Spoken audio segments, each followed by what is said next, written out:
ദിവ്യകാരുണ്യ മിഷണറി സഭാംഗമായ സ്നേഹ ബഹുമാനപ്പെട്ട ജോർജ് കരിന്തുള്ളച്ചൻ ഇന്ന് പുലർച്ചെ നിത്യസമ്മാനത്തിനായിട്ട് വിളിക്കപ്പെട്ടത് എല്ലാവരും അറിഞ്ഞിട്ടുണ്ടാവുമല്ലോ. അദ്ദേഹത്തെക്കുറിച്ചുള്ള ഏതാനും ഓർമ്മകൾ പങ്കുവയ്ക്കാനാണ് ഞാനിപ്പോൾ ആഗ്രഹിക്കുന്നത്. 1984 മുതൽ എനിക്ക് അദ്ദേഹവുമായിട്ട് വലിയ ആത്മബന്ധമുണ്ട്. അന്നു മുതൽ ഇന്നോളം എൻ്റെ ആത്മീയ ജീവിതത്തിൽ ഏറ്റവും വലിയ താങ്ങും തണലുമായി ചേർത്ത് പിടിച്ച് എന്നെ വളർത്തിയത്, പ്രത്യേകിച്ച് എൻ്റെ ശുശ്രൂഷാ മേഖലയിൽ എനിക്ക് വലിയ കരുത്ത് പകർന്നത് അച്ഛൻ്റെ സ്നേഹവും കരുതലുമായിരുന്നു. ഈ ഒരു കാര്യം ഒരുപക്ഷെ എനിക്ക് മാത്രമായിരിക്കില്ല, ആയിരക്കണക്കിന് മനുഷ്യ മക്കൾക്ക് ഇതേ കാര്യം പറയാനുണ്ടാവും.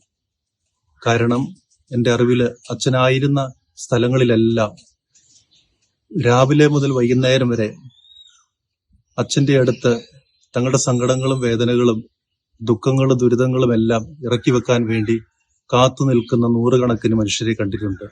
അച്ഛൻ ഇരുന്ന സ്ഥലങ്ങളിലെല്ലാം, പ്രത്യേകിച്ച് കോട്ടയം, കരിമ്പാനി, കാലടി, ഈ സ്ഥലങ്ങളിൽ പ്രത്യേകിച്ച് നൂറുകണക്കിന് മനുഷ്യര് രാവിലെ മുതൽ വൈകുന്നേരം വരെ അച്ഛനെ കാത്തു നിൽക്കുന്നത് കണ്ടിട്ടുണ്ട്.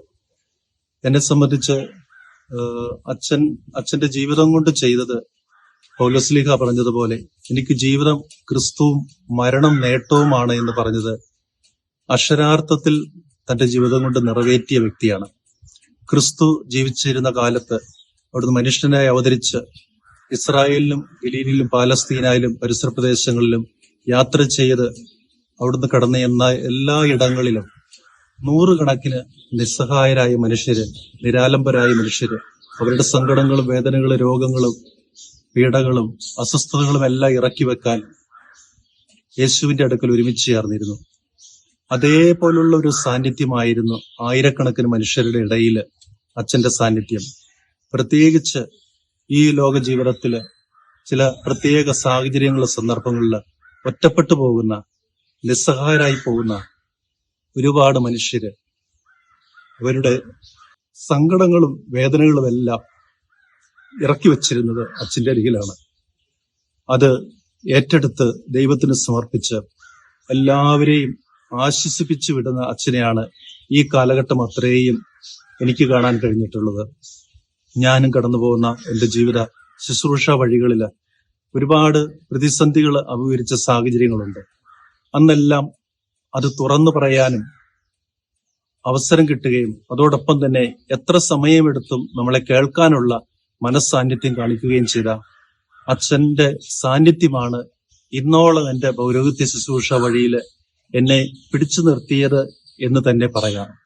എന്തായാലും ഏതാനും ദിവസങ്ങൾക്ക് മുമ്പ് എനിക്ക് തീർച്ചയായിട്ടും അച്ഛനിൽ നിന്ന് യാദൃശ്യമായിട്ടാണ് കണ്ടതെങ്കിലും എന്നെ അടുത്ത് വിളിച്ച്, ഞാൻ കുറച്ച് ശാരീരികമായ അസ്വസ്ഥത, പ്രത്യേകിച്ച് നടുവേദനയൊക്കെ അതിൻ്റെതായ കുറച്ച് ബുദ്ധിമുട്ട് അനുഭവിച്ചിരുന്ന ദിവസങ്ങളായിരുന്നു. ഞാനത് പറയാൻ അടുത്തേക്ക് ചെന്നപ്പോൾ തന്നെ അച്ഛൻ എന്നെ കൂട്ടിക്കൊണ്ടുപോയി കുറെ നേരം എനിക്ക് വേണ്ടി പ്രാർത്ഥിച്ചു. ഇപ്പൊ തന്നെ മാറ്റിക്കളയാം എന്ന് പറഞ്ഞ് എന്നെ കൂട്ടിക്കൊണ്ടുപോയി പ്രാർത്ഥിച്ചു. എന്തായാലും ആ പ്രാർത്ഥനയുടെ ഫലമായിട്ട് അത് അപ്പോൾ തന്നെ മാറിക്കിട്ടുകയും ഇപ്പോൾ ഈ പറയുന്ന ആരോഗ്യപരമായ പ്രശ്നങ്ങളൊന്നും എന്നെ അലട്ടുന്നില്ല.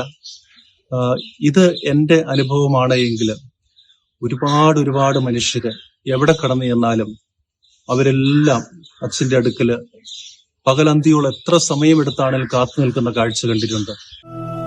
ശാന്തി തൻ തീരമണയുന്നു ഞാനിതാ, ജീവിതയാഗവും പൂർത്തിയാക്കി വിട പറയുന്നിതാ ബലിവേദികയെ ഞാൻ വരികില്ലിനിയൊരു ബലിയണയ്ക്കാൻ. വിട പറയുന്നിതാ ബലിവേദികയെ ഞാൻ വരികില്ലിനിയൊരു ബലിയണയ്ക്കാൻ.